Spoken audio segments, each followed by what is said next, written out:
मेरे सभी सुनने वालों को मेरा प्यार भरा नमस्ते। उम्मीद करता हूँ आप लोग सब बहुत बहुत अच्छे होंगे। मेरे बेटा, हम लोग यहाँ पे एक सीरीज ऑर्गेनाइज कर रहे हैं जहाँ पे मैं आपके साथ मल्टीपल चॉइस क्वेश्चंस डिस्कस कर रहा हूँ for the subject of income tax as well as GST. इस सीरीज में आज हम लोग अपना नेक्स्ट चैप्टर करेंगे, लेकिन उससे पहले एक छोटा सा अनाउंसमेंट है on behalf of Unacademy. Unacademy ने अभी कुछ टाइम पहले एक बहुत जबरदस्त फीचर इंट्रोड्यूस किया है जिसका नाम है रेज हैंड।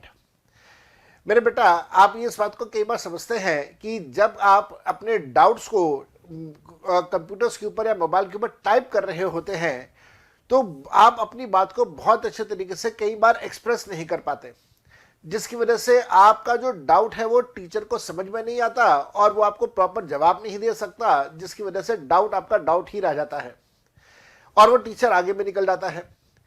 नाउ अब इस चीज को बाईपास करते हुए एक बहुत अच्छा फीचर इंट्रोड्यूस किया गया है जिसका नाम है रेज हैंड। रेज हैंड में आपके पास एज ए स्टूडेंट एक ऑप्शन रहता है हैंड रेज करने का। आप हैंड रेज के बटन के ऊपर क्लिक करेंगे तो एज ए टीचर मेरे पास एक नोटिफिकेशन आ जाता है कि कोई स्टूडेंट बात करना चाहता है। मैंने बिल्कुल ठीक कहा, बात करना चाहता है। तो उस केस में जब मैं उस नोटिफिकेशन को एक्सेप्ट करूंगा तो आपका लैपटॉप और मेरा लैपटॉप या फिर आपका मोबाइल और मेरा लैपटॉप एक दूसरे से कनेक्ट हो जाते हैं और जिसकी वजह से हम लोग दोनों एक दूसरे से बात कर सकते हैं। इससे होगा ये कि जो डाउट आप टाइप करके पूछना चाह रहे थे वो आप बात करके पूछ सकते हैं।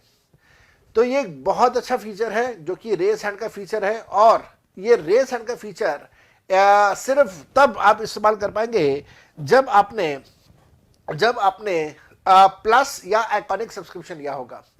तो मैं आप सभी को रिकमेंड करता हूं कि आप प्लस का सब्सक्रिप्शन लीजिए, और प्लस का जब आप सब्सक्रिप्शन लेते हैं सीए इंटरमीडिएट के लिए तो उसमें आपके पास ऑप्शन है, अगर आप 2 साल का सब्सक्रिप्शन लेते हैं तो आपकी जो फीस रहती है वो है 27,000 रुपीज की।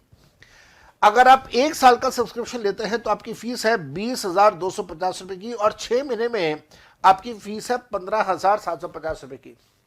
इट इज हाईली रिकमेंडेड कि आप 1 साल का सब्सक्रिप्शन लें, और 1 साल का सब्सक्रिप्शन लेके आप 1 साल तक अपनी क्लासेस को एंजॉय करें।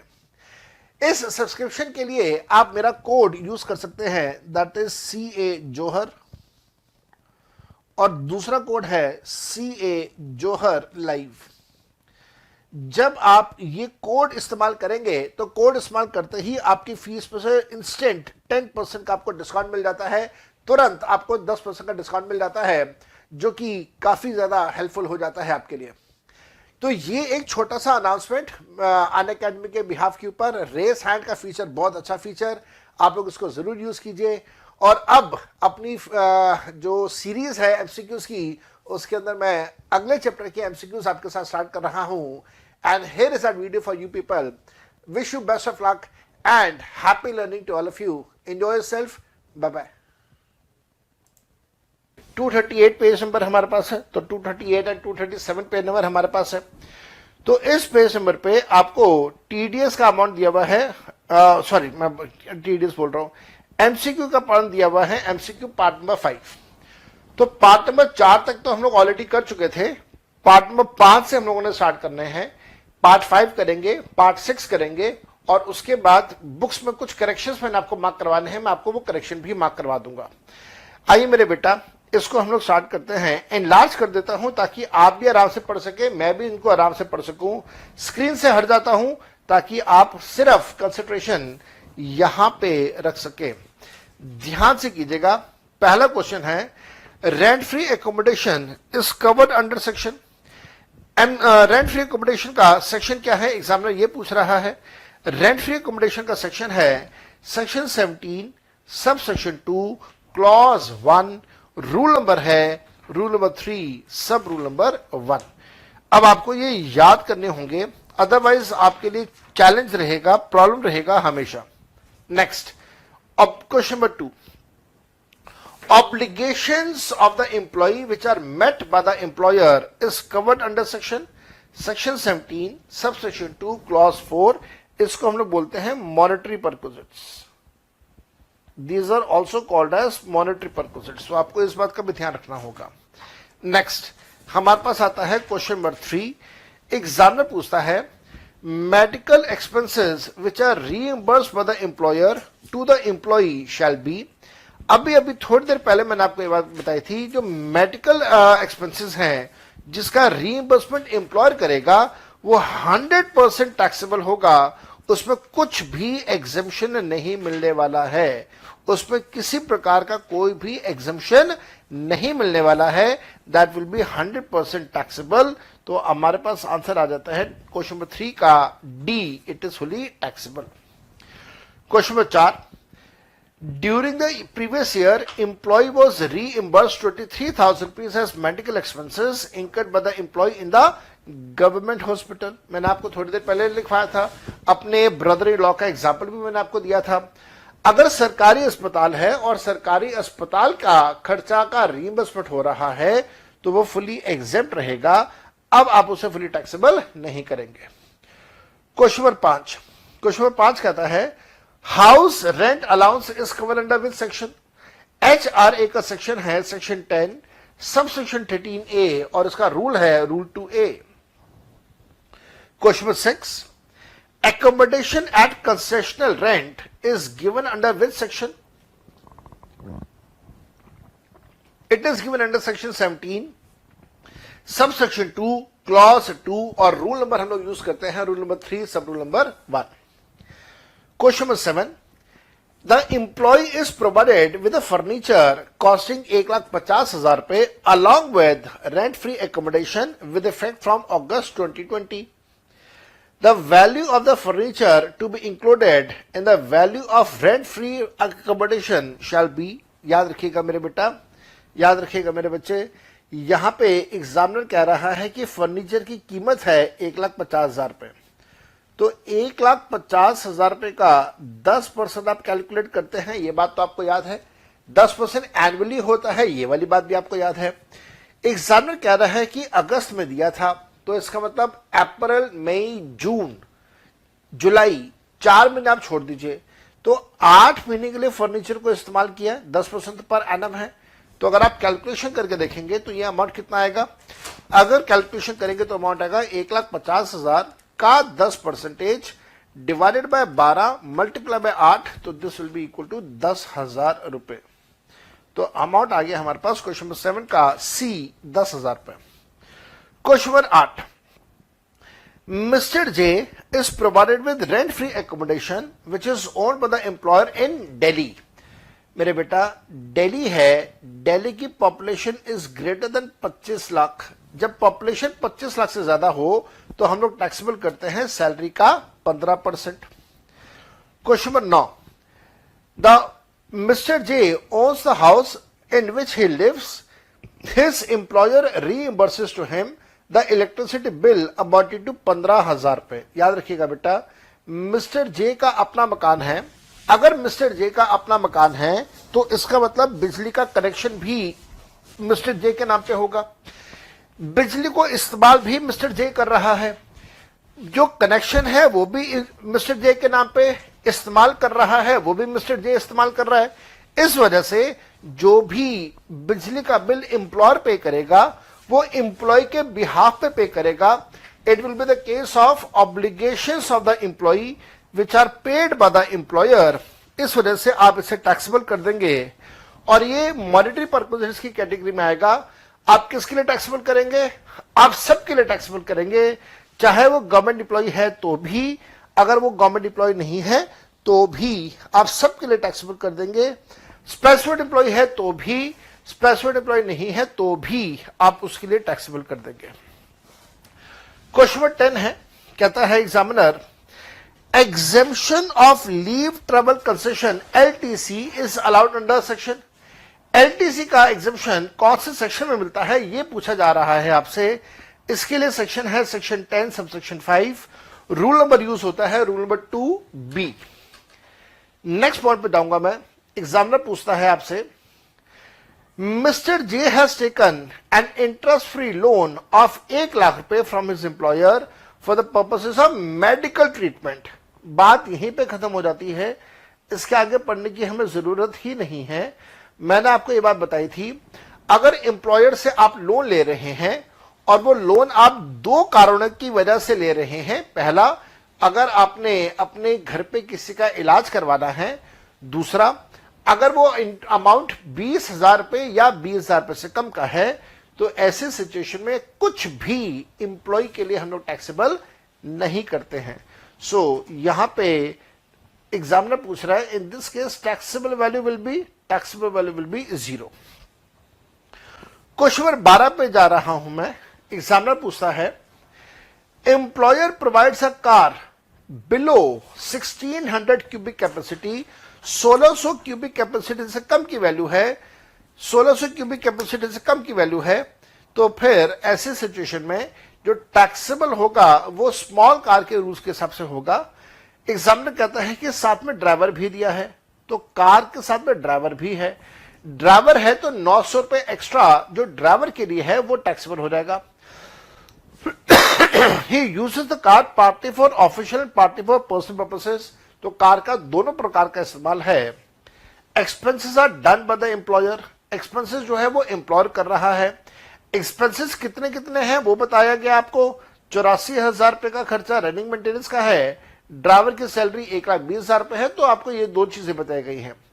आपसे वो पूछ रहा है what is the taxable value of the perquisites. मेरे बेटा याद रखिएगा, स्मॉल कार है तो स्मॉल कार के लिए 1,800 रुपए टैक्सेबल, ड्राइवर भी साथ में दिया है तो ड्राइवर के लिए 900 रुपए एक्स्ट्रा और टैक्सेबल।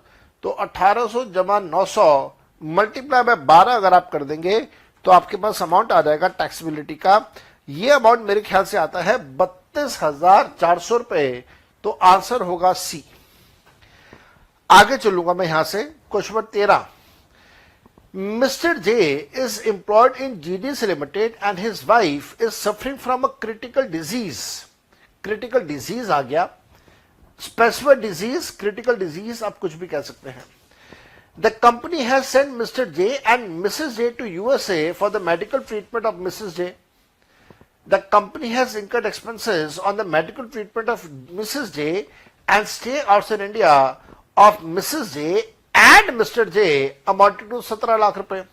तो जो टोटल खर्चा है इलाज का, रहने का, वो टोटल खर्चा है 17 लाख रुपए, जिसमें से आरबीआई ने परमिशन दिया है सिर्फ 15 लाख रुपए का। तो मेरे बेटा 17 लाख में से 15 लाख रुपए का एग्जेम्पशन मिल जाएगा, 2 लाख रुपए टैक्सेबल हो जाएगा। आगे चलते हैं।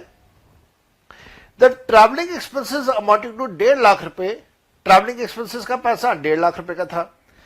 The salary of mister J was 5 lakh रुपए। अब जरा सोचिए, अगर मिस्टर जे की सैलरी 5 लाख रुपए है तो इसका मतलब उसका ग्रॉस टोटल इनकम 2 लाख रुपए से ज्यादा होगा। अगर ग्रॉस टोटल इनकम 2 लाख से ज्यादा है तो ट्रैवलिंग का पैसा 1.5 लाख रुपए वो भी टैक्सेबल हो जाएगा। टोटल टैक्सेबल होगा 3,50,000 रुपए। टोटल टैक्सेबल होगा 3,50,000 रुपए। तो मेरा आंसर आना चाहिए यहां पे ए, 3,50,000 रुपए। Question number 14, mister J is provided with rent-free unfurnished accommodation which is owned by the employer GDC Private Limited in New Delhi। तो एम्प्लॉयर का अपना मकान है, नई दिल्ली में मकान है। नई दिल्ली की जनसंख्या 25 लाख से ज्यादा की है, इस तरह से टैक्सेबल आप करेंगे 15% of salary. Question number 15, mister J is employed with furniture is provided with furniture to the value of 70,000 rupees along with house from the month of February 2020. The furniture is not owned by the employer but it was taken on rent by the employer for which employer has paid higher charges, that is rent of 5,000 रुपए per annum। याद रखिएगा, अगर furniture उसका अपना होता तो furniture की कीमत का 10% ले लेते। यहां पे एग्जामिनर कह रहा है कि फर्नीचर उसका अपना नहीं है, फर्नीचर किराए पे लिया, तो जितना किराए पे लिया उतनी वैल्यू टैक्सेबल हो जाएगी। तो यहां पे पूरा 5,000 रुपए का पैसा टैक्सेबल हो जाएगा। Question number 16, for the purposes of determining the perquisite value of the loan at concessional rate given to the employee, the lending rate of the State Bank of India as on dash is required। आपको मैंने ये बात बताई थी कि आप state Bank of India का हमेशा जो पहली अप्रैल का वो है, पहली अप्रैल का जो रेट है आप वो लेंगे, पहली अप्रैल किसका, प्रीवियस ईयर का। मैंने आपको उसका रीजन भी बताया था। मैंने आपसे ये कहा था कि ज्यादातर केसेस में, आमतौर केसेस में प्रीवियस ईयर के स्टार्ट में जो रेट ऑफ इंटरेस्ट होता है वो ज्यादा होता है as compare to the rest of the year. That is the reason हम लोग यहां पे पहली अप्रैल वाला रेट ऑफ इंटरेस्ट लेते हैं। क्वेश्चन नंबर 17 पे जाऊंगा मैं। एग्जामिनर कहता है salary of the employee is 2 lakh रुपए, the fair rent of unfurnished house situated at Delhi given to the employee is 1,30,000 रुपए। मेरे बेटा, मेरे से गलती हुई, मैं कान पकड़ के माफी मांगता हूं। मेरे से गलती यह हुई कि मैंने जब आपको नोट्स लिखवाए थे तो मैंने फेयर रेंट वाला पॉइंट आपको नहीं लिखवाया था। मेरे से गलती हुई, माफी मांगता हूं। अब आप इसको जरा लिख लीजिए और फिर आप इस क्वेश्चन को पढ़ेंगे, आपको समझ आ जाएगा।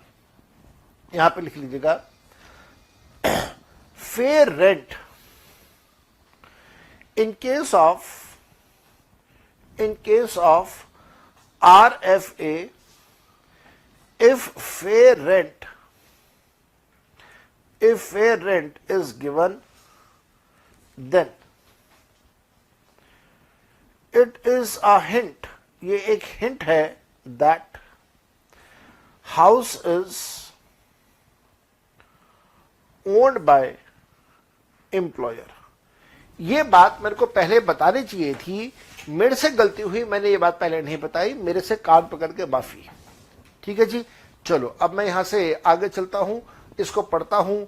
अब आपको कोई परेशानी नहीं आएगी। अब आप भी पढ़िए। क्वेश्चन नंबर 17 है।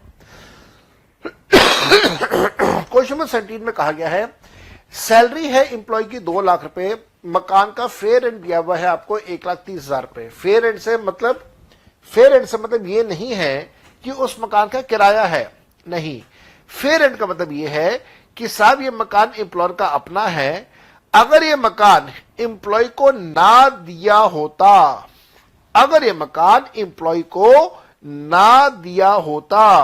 तो ये मकान किराए पे चढ़ा देते, तो किराया कितना मिलता? किराया मिलता 1,30,000 रुपए।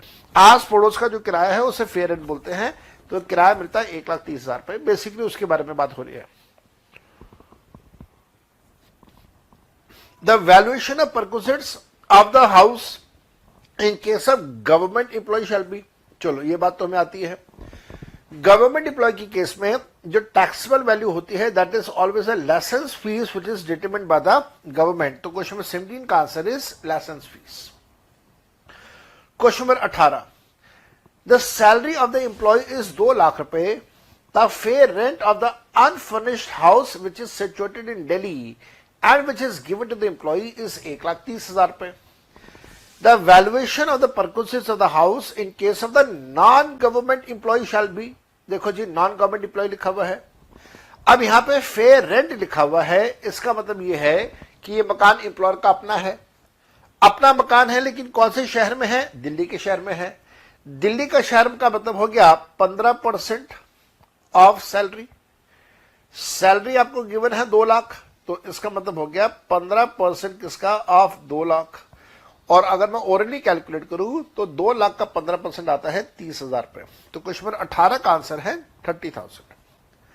19th, salary of the employee is 2 lakh रुपए, rent paid by the employer for the unfurnished house provided to the employee at Faridabad is 3,000 रुपए पर मंथ।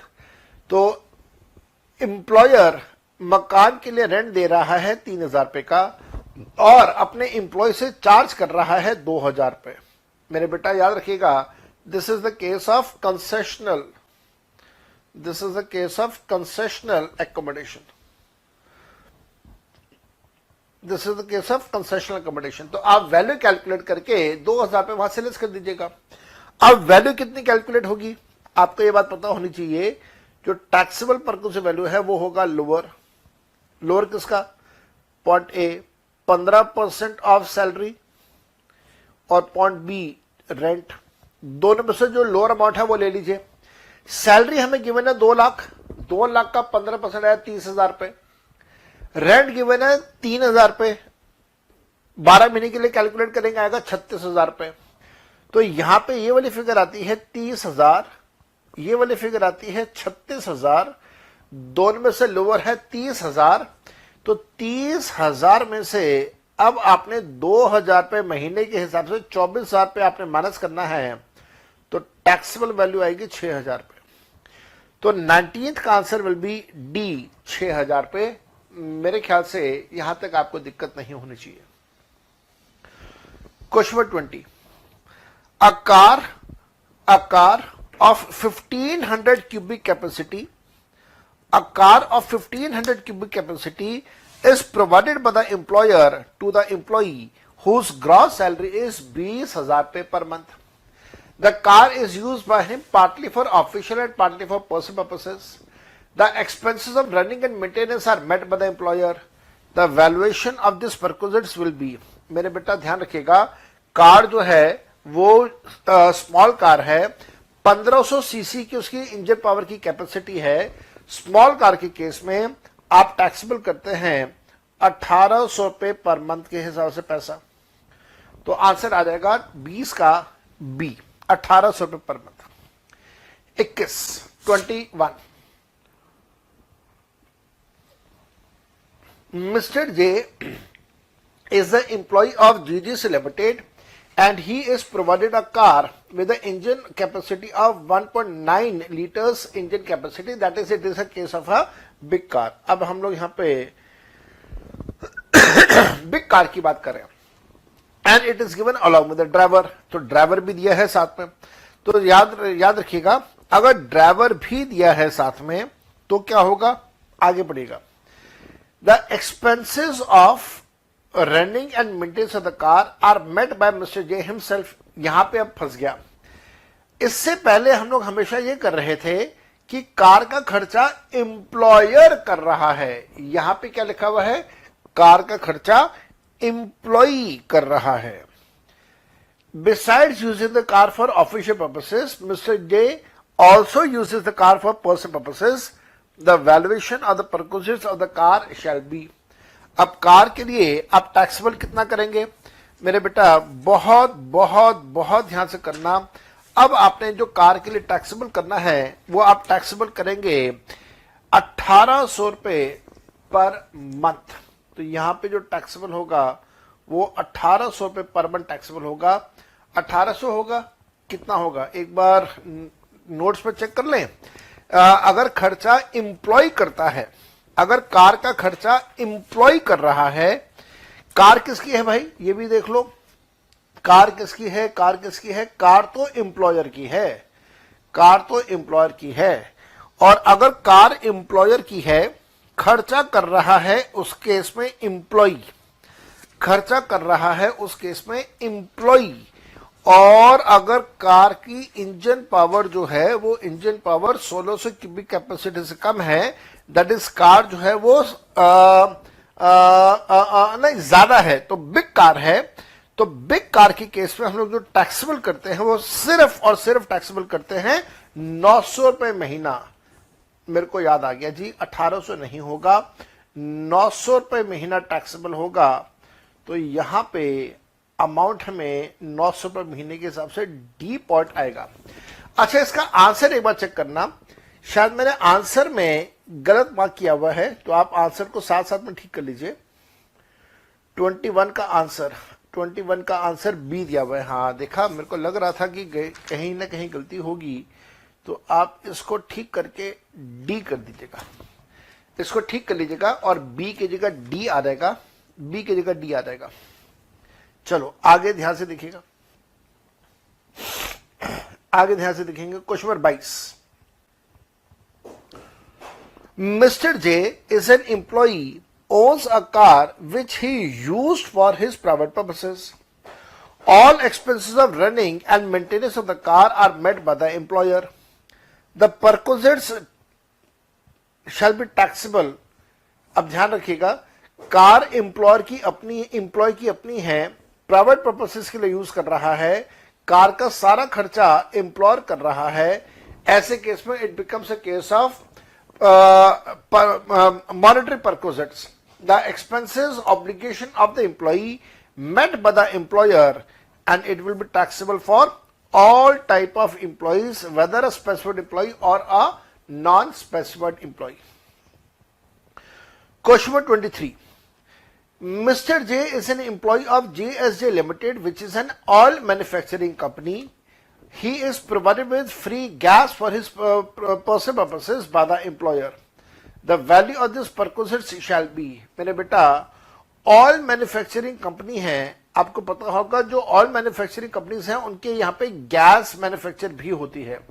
बेसिकली यहाँ पे ऑयल से हमारा मतलब है पेट्रोल, पेट्रोलियम. जैसे इंडियन ऑयल है, इंडियन ऑयल कंपनी का नाम है, ऑयल इज बेसिकली पेट्रोलियम. तो ऑयल मैन्युफैक्चरिंग कंपनी है, इंडियन ऑयल जैसी कंपनी है, वो साथ में गैस भी दे रही है. आपको याद होगा मैंने आपको इंडेन का एग्जाम्पल भी दिया था. अगर एम्प्लॉयर के गैस देने के अपने सोर्सेज हैं तो ऐसे केस में manufacturing cost per unit multiply by number of units consumed taxable हो जाता है एम्प्लॉय के लिए. तो आंसर होगा the manufacturing cost per unit. 24 पे आइए. Employee owns a house in which he lives happily along with his family. एक एम्प्लॉई है वो अपने मकान में अपने परिवार के साथ बड़ी राजी खुशी रहता है. उसका एम्प्लॉयर है जो उसको बिजली का बिल रीइंबर्स करता है 5,000 रुपए महीने के हिसाब से. तो ये परक्विजिट किसके लिए टैक्सेबल होगा? सबके लिए टैक्सेबल होगा, चाहे गवर्नमेंट एम्प्लॉई हो ना हो, स्पेसिफिक एम्प्लॉई हो ना हो. It will be taxable for all kind of employees. 24 का आंसर होगा सी. 25. The employer provides free facility of watchman, sweeper and gardener to his employee. The perquisite value shall be. याद रखिएगा वॉचमैन, स्वीपर, गार्डनर तीनों दे रहा है. ये तीनों के तीनों टैक्सेबल होंगे उस एम्प्लॉय के लिए जो कि एक स्पेसिफिक एम्प्लॉय होगा. तो 25 का आंसर होगा, अरे मैंने गलती से ये मार्क कर दिया. 25 का आंसर होगा A. It is taxable only for specific employee. 26. A gardener, a sweeper, a watchman are provided या employed by the employer and provided to the employee along with rent free accommodation. आपको याद होना चाहिए मैंने आपको कहा था रेंट फ्री एकोमोडेशन के साथ में अगर गार्डनर मिलेगा तो हम गार्डनर की वैल्यू को टैक्सेबल नहीं करेंगे. तो अब जो टैक्सेबल होगा वो होगा 5,000 रुपए महीना. दो लोग कौन कौन से? स्वीपर और वॉचमैन का टैक्सेबल करेंगे 5,000 रुपए के हिसाब से. तो ये अमाउंट कितने का आ जाएगा? ये अमाउंट आ जाएगा 1,20,000 रुपए का. तो आंसर है 26 का बी, 1,20,000 रुपए. 27.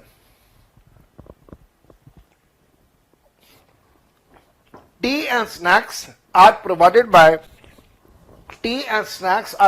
by JJC Limited to the employee in the office during the office hours. The value of perquisite shall be. आपको याद होगा टी एंड स्नैक्स के बारे में मैंने आपको बताया था कि ये 100% एग्जेप्ट होता है, ये कभी भी टैक्सेबल नहीं माना गया है, always exempt. 28. The employer GJC Limited gives a gift in cash to its employee on the marriage of the son of such employee. Gift so made shall be. याद रखना मेरे बेटा, गिफ्ट कैश में है.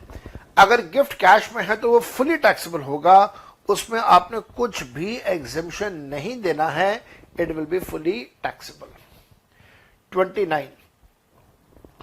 The employer has given laptop. आगे पढ़ने की जरूरत ही नहीं है.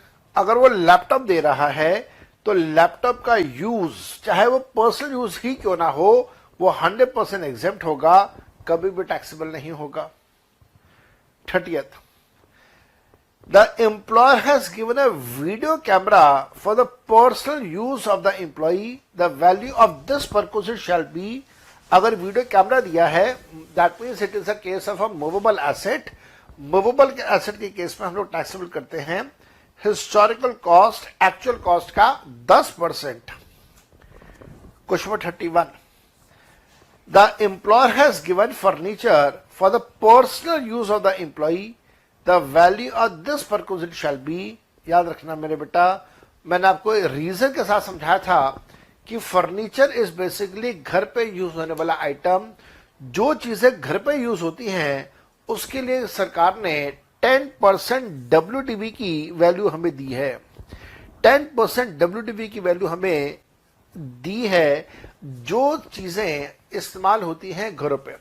हम लोग 50% करते हैं, किसके लिए? 50% हम लोग करते हैं कंप्यूटर्स के लिए, और उसके अलावा हम लोग एक मिनट रुकिएगा, ये सेल है या यूज है?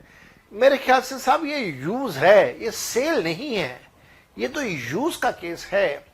क्योंकि ये यूज का केस है तो आपने 10% किसका करना है? कॉस्ट का करना है। मैंने गलती से WDV में मार्किंग कर दी थी, sorry ji, sorry for this. 32 पे आएंगे। The employer had purchased a car for 8 lakh रुपए 2 years and 7 months ago।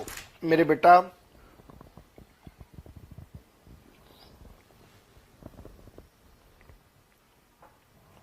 बेटा, आपको बहुत बहुत अच्छे तरीके से बात समझाई थी कि डेप्रिसिएशन आपने जब भी कैलकुलेट करना है तो वो कंप्लीटेड ईयर्स के लिए आपने कैलकुलेट करना है। फ्रैक्शंस के लिए आप कभी भी डेप्रिसिएशन कैलकुलेट नहीं करोगे। No depreciation is to be calculated for fractions, it has to be calculated only for the completed years.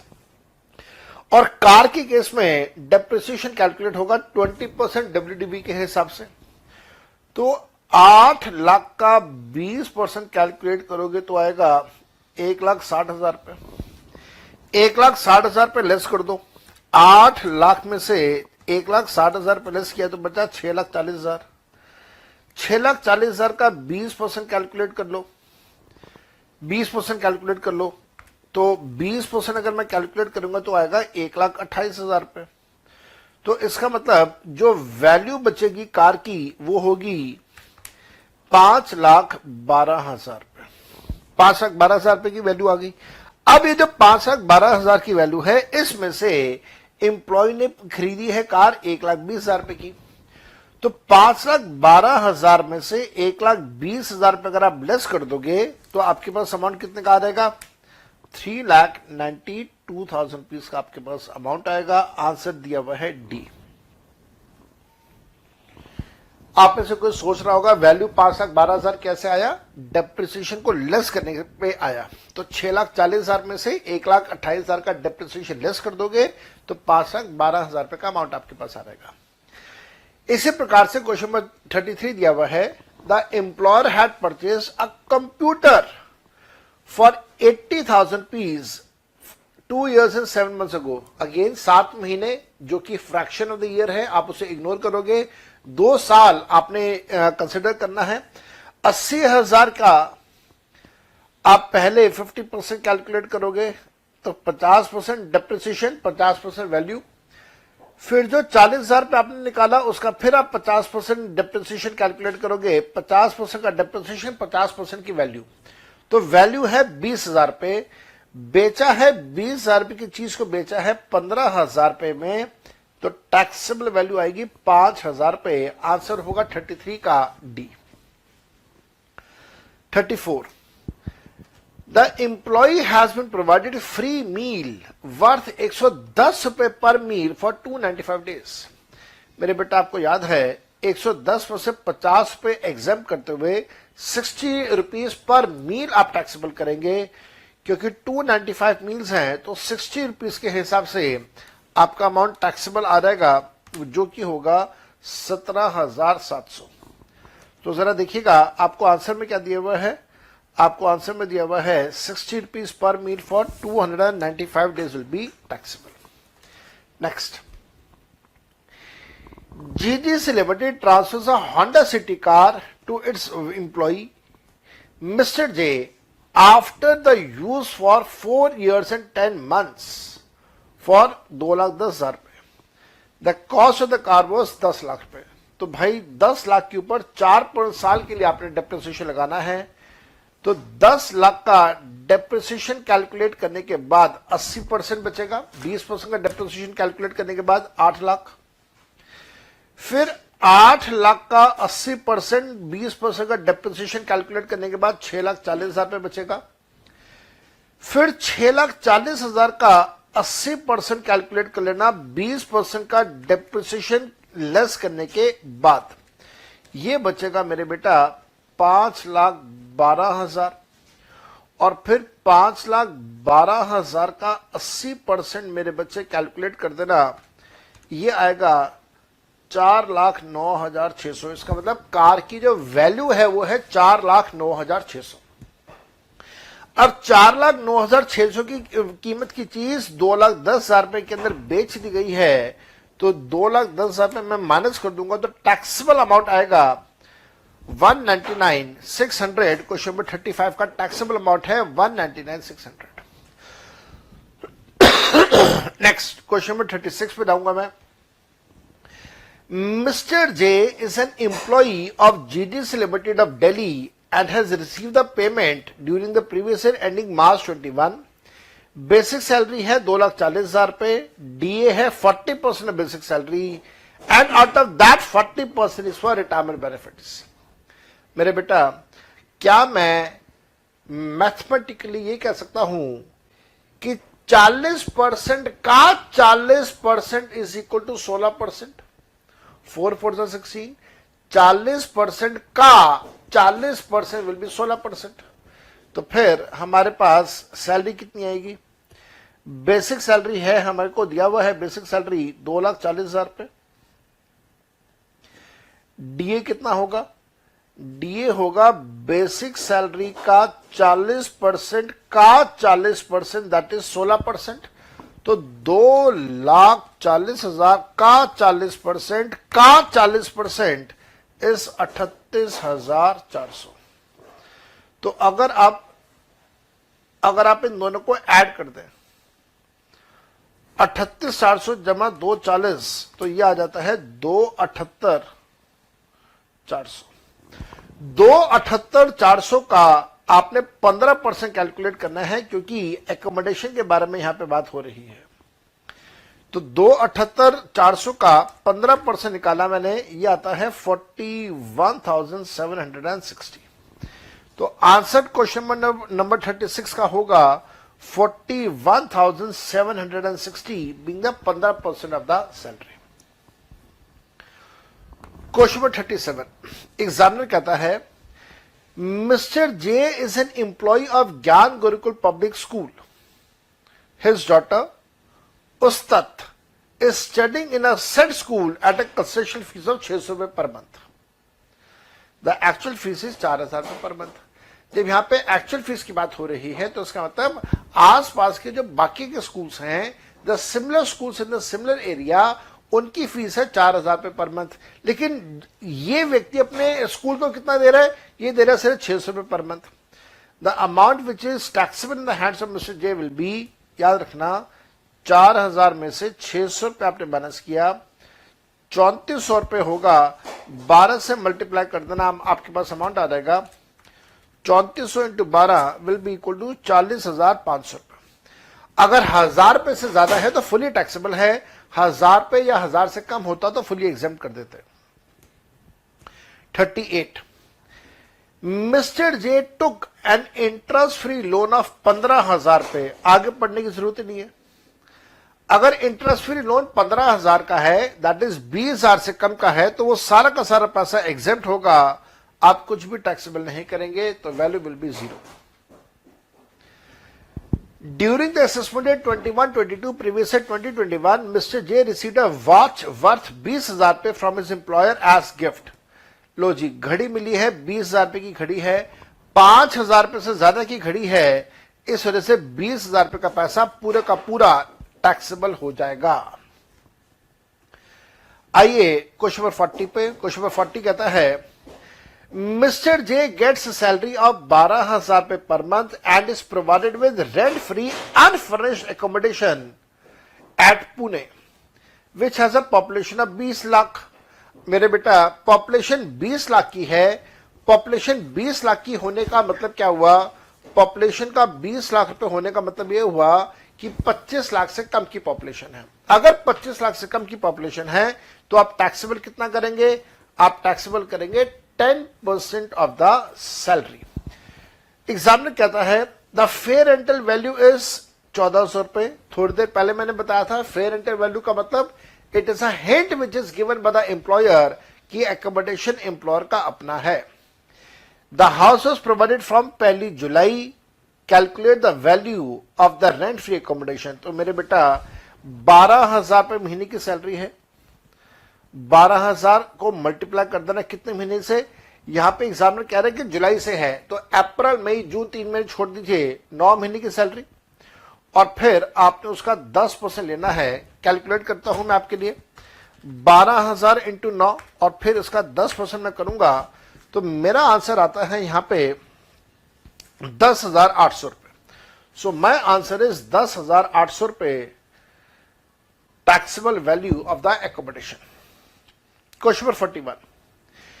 Mr. J is employed as a chief engineer in GGS Limited at Chennai with effect from 1st of April 2020 for the consolidated salary of 60,000 रुपए per month. आप में से कई student मेरे से पूछेंगे sir एक consolidated salary का क्या मतलब होता है? कंसोलिडेटेड वर्ड का मतलब होता है सब कुछ मिला के, तो सैलरी, अलाउंसेस, परक्विजिट्स, फलाना ढमकाना, बोनस, कमीशन सबको मिला दो, सैलरी है 60,000 रुपए महीना। He is provided with rent free unfurnished accommodation which is owned by the employer from 1 जुलाई। तो 1 जुलाई से दिया तो कैलकुलेशन कर लीजिए, 60,000 का आपने टैक्सेबल करना है, चेन्नई में है तो 15%। कितने महीने के लिए? जुलाई से दिया, अप्रैल मई जून 3 महीने छोड़ दीजिए तो 9 महीने के लिए टैक्सेबल कर दीजिए। 60,000 इंटू 15% फॉर 9 महीने आपने किया तो ये अमाउंट आपका क्वेश्चन नंबर 41 में आ जाता है 81,000 रुपीज का, 81,000 rupees. Then question number 42, Mrs. J is provided with interest-free loan by the employer for purchase of the house. The value of perquisite shall be, अगर इंटरेस्ट फ्री लोन है तो जितना interest employer charge कर रहा है वो 0, उसको आप कंपेयर कर देना स्टेट बैंक ऑफ इंडिया के रेट ऑफ इंटरेस्ट के साथ जो कि 1 अप्रैल को एग्जिस्ट कर रहा हो। तो 1 अप्रैल का स्टेट बैंक ऑफ इंडिया का रेट ऑफ इंटरेस्ट ले लेंगे, आंसर आएगा B. 43. GGS Limited acquired a motor car for 8 lakh rupees on 30th of June. It sold the said motor car to the employee for 6 lakh rupees on 10 जुलाई। मेरे बेटा जून में खरीदी car, 10 जुलाई को car बेच दी अपने एम्प्लॉय को, 10 दिनों के अंदर अंदर अपने एम्प्लॉय को कार बेच दी। क्या ईयर कंप्लीट हुआ? Answer is no, year complete नहीं हुआ। इसका मतलब कार की book value is equal to 8 lakh, car का सेल प्राइस दिया हुआ है आपको 6 लाख, डिफरेंस 2 लाख रुपए इंप्लॉय के लिए टैक्सेबल हो जाएगा as a income of salary. 44. The company has provided a laptop worth 50,000 रुपए to the employ for the official as well as personal use. हम सबको पता है लैपटॉप की फैसिलिटी एग्जेम्प्ट होती है, taxable value will be 0. 45. Mr. J is employed in GGS Limited in Mumbai and was provided with rent-free accommodation by the employer who owned such accommodation. The salary income of Mr. J for the purpose of computing the perquisite value is 8 lakh rupees.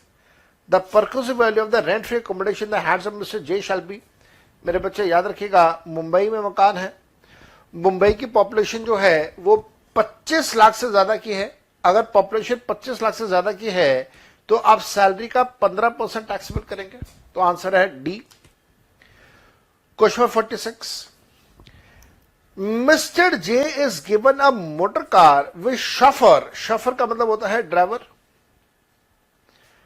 Driver का ही एक दूसरा नाम रहता है chauffeur, तो chauffeur दिया गया है, ध्यान से करेंगे, शॉफर का कंसेप्ट है Mr. J is given a motor car with chauffeur by the employer which is used for both official and personal purposes. The entire running expenses of the car amounts to 64,800 which are met by the employer in the this year. The cubic capacity of the engine of the motor car exceeds 1.6 liters. तो इसका मतलब we are not talking about a small car, we are talking about a big car. The perquisite value of motor car taxable in the hands of Mr. J shall be big car है, big car है तो taxable हम लोग करते हैं 1800 रुपए, 2400 रुपए, और साथ में ड्राइवर भी है तो 900 रुपए और टैक्सेबल होगा. मल्टीप्लाई कर दीजिए, 2400 plus 900 multiply by 12 is equal to 39,600. Answer is B. 46 का आंसर इज बी. 47.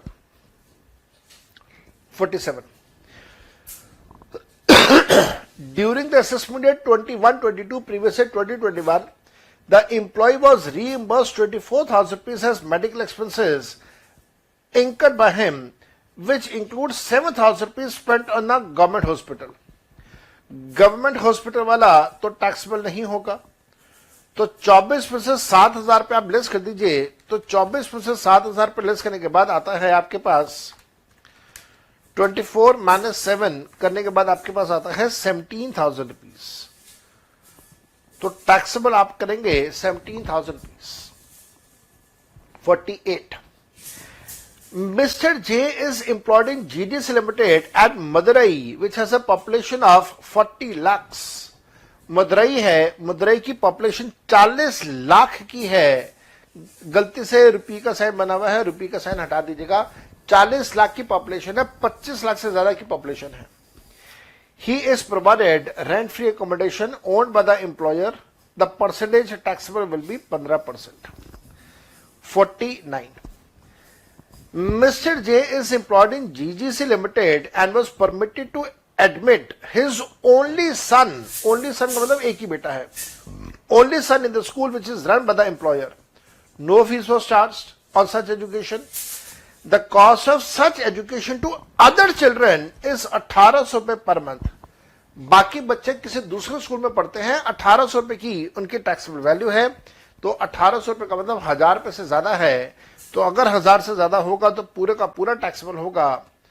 1,800 को 12 से आप मल्टीप्लाई कर दीजिए, आपके पास आंसर आ जाएगा.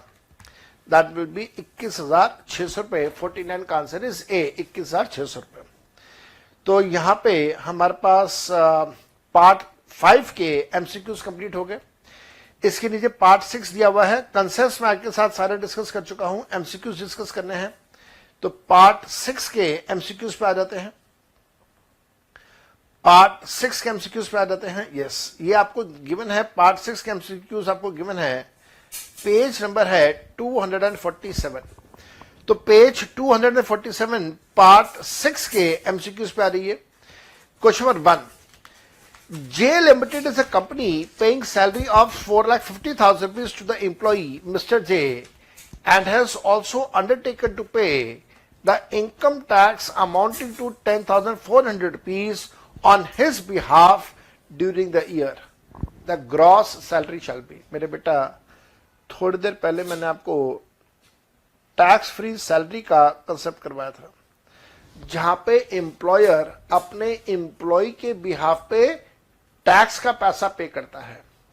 तो अगर एम्प्लॉयर टैक्स का पैसा एम्प्लॉय के बिहाफ पे कर रहा है, that becomes a case of tax free salary. और क्योंकि ये टैक्स फ्री सैलरी है, टैक्स का पैसा सैलरी में ऐड हो जाएगा. तो सैलरी है 450, उसके अंदर टैक्स का पैसा 10,400 ऐड हो जाएगा, तो ये बन जाएगा 450,400 ना 460,400. तो answer will be 460,400. Question number 1 का. Question number 2. Mr. J, who is entitled to the salary of 10,000 rupees per month, took an advance of 20,000 rupees against salary.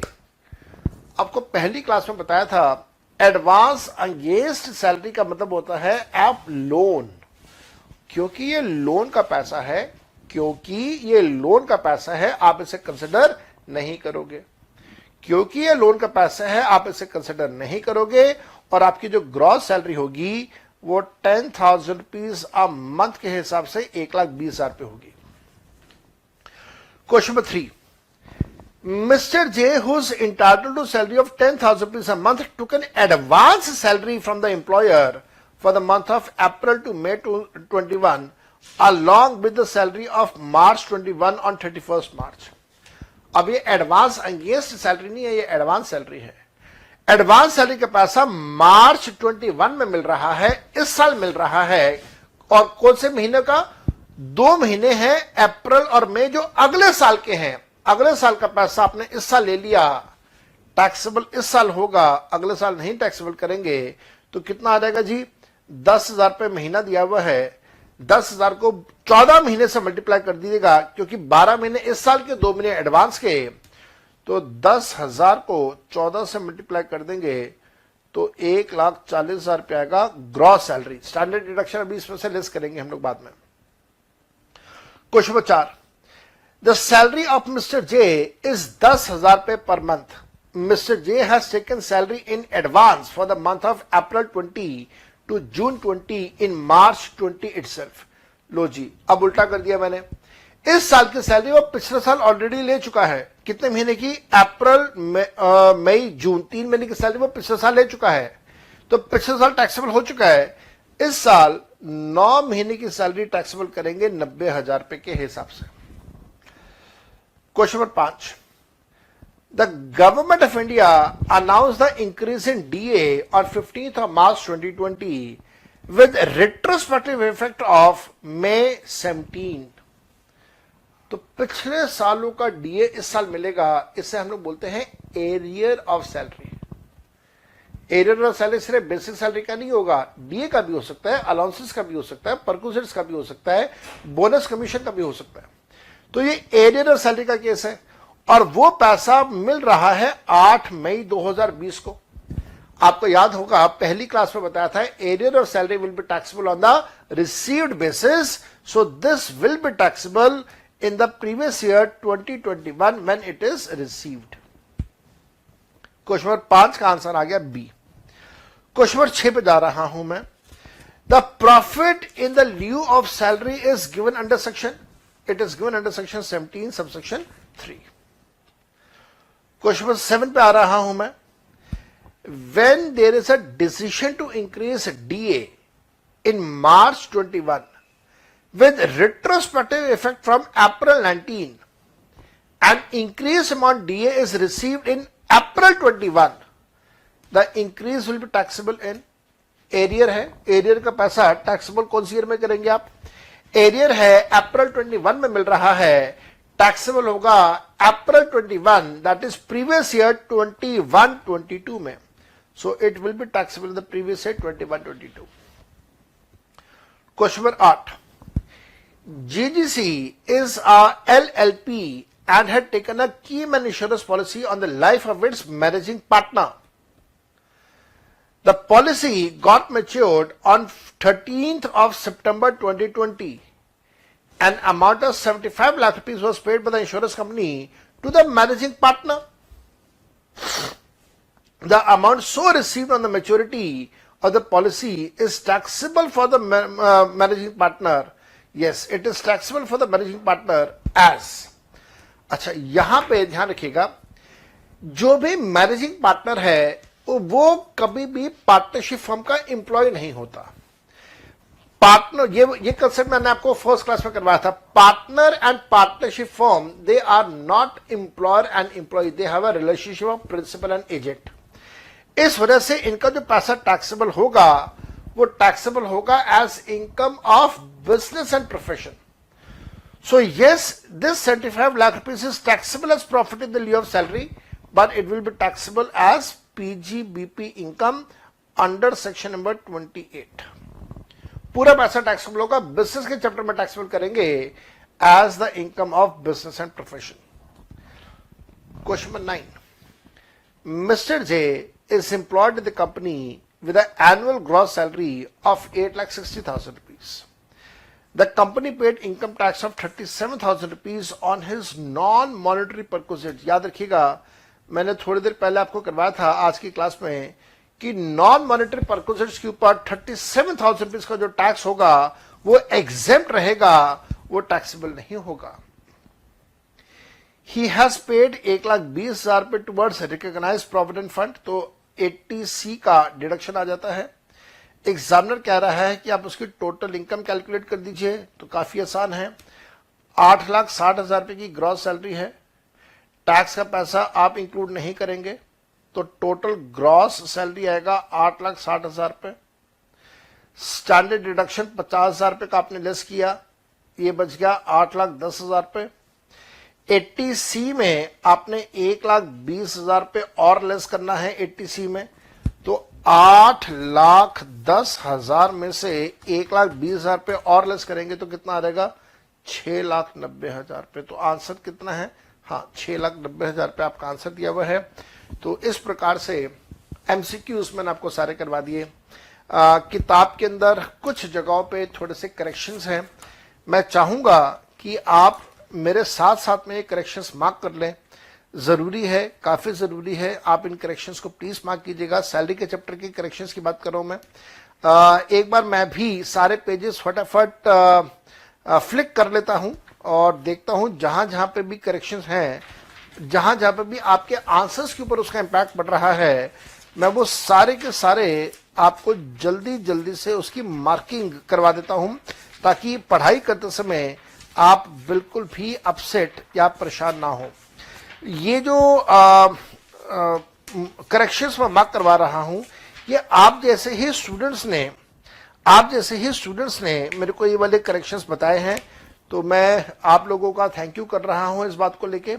एक बार आप आएंगे, बुक का पेज नंबर है 196, बुक में पेज नंबर है 196 पे आ रही है। मैं भी पेज नंबर 196 की खोज कर रहा हूं। यस, मेरे को मिल गया है। अरे भाई हट, 196 पे आ रही है। मैं भी 196 ढूंढ रहा हूं, फिर दिखाता हूं मैं आपको। 196, हाँ जी, ये मेरे को ये मिल गया। ये 197 पे आ गया मैं, लो जी 196। ये एक करेक्शन आपने ऑलरेडी लिखी हुई है। पेज 196 पे एग्जाम्पल नंबर क्वेश्चन नंबर 31 दिया हुआ है। ये जो क्वेश्चन नंबर 31 है, इस पे करेक्शन मार्क कर लीजिएगा। इस पे करेक्शन मार्क कर लीजिए। करेक्शन हमारी ये बनती है कि ये जो 1.5 लाख रुपए है, आप इस 1.5 लाख को कट करके 7,50,000 रुपए लिख दीजिए। तो एक करेक्शन यहां पे हमारा है, प्लीज इसकी मार्किंग कर लीजिए। एक करेक्शन आपने करना है।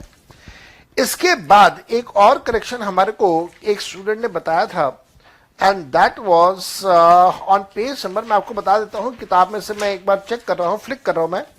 और ये एक जो क्वेश्चन था, ये हमें गिवन था, पेज नंबर है, हाँ जी, पेज नंबर है 226। आप पेज नंबर 226 पे आ जाए। किताब का पेज नंबर 226 है, किताब के पेज नंबर 226 पे आ जाए। मैं भी आ रहा हूं 226 पे। यस, ये रहा 226। पेज नंबर 226 पे आपको एक इलस्ट्रेशन नंबर 223 दिया हुआ है, बॉटम पे बिल्कुल नीचे। यहां पे लिखा हुआ है, assume in the above illustration 222 gross salary of Mr. J is 55,000 rupees. ये प्लीज ग्रॉस वर्ड को आप कट कर दीजिएगा यहां पे, एंड ग्रॉस को कट करके यहां पे बेसिक लिख दीजिए, basic salary. Instead of gross salary write it as basic salary. तो दो जगह की करेक्शन आ गई। अब और करेक्शंस कहां पे हैं? हाँ, ये 3 क्वेश्चंस हैं जहां पे लगातार बैक टू बैक 3 क्वेश्चंस पे करेक्शंस हैं। ये है आपके पेज नंबर 233 पे, 233 नंबर पे, 233 नंबर पे। मैं आ गया 233 पे, ये रहा 233 नंबर पे। 228 नंबर क्वेश्चन है। यहां पे अगर आप ध्यान से देखेंगे तो आपको डेट दिया हुआ है 15 जुलाई 2017 और नीचे डेट दिया हुआ है 10 जुलाई 2017। इन दोनों में कॉमन है, आपने 2017 की जगह आपने 2018 कंसिडर करना है। ठीक है जी।